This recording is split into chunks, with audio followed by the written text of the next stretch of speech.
Dalawang gata, ilagay natin ang sibuyas, luya, bawang. Buhayin ang apoy. Wala ako ditong kalahating pork cubes, kaya naman ilagay na natin at baka naman yung masira pa rin lang, ay sayang. Kumukulo na, ilagay ko na rin yung aking sili. Ayan, kumukulo-kulo na, halu-haluin. Tapos ilalagay ko na itong laing na bigay pa ng aking kapatid. Ayan, shout out kay Kalo. Ha? Ay, shout out.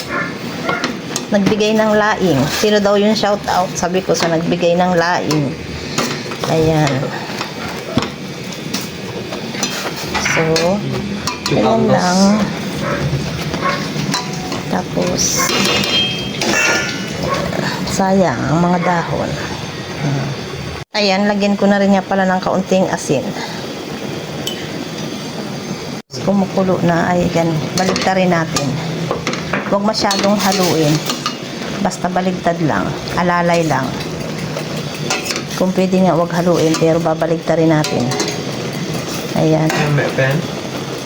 Ito? Malapit lang, mabilis lang itong maluto.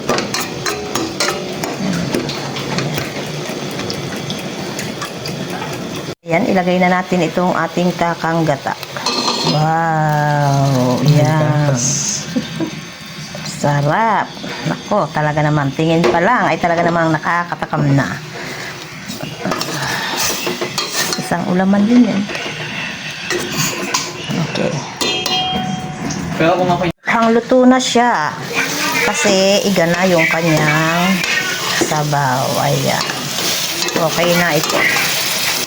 Luto na to. Mukhang luto na siya at iga na ang gata.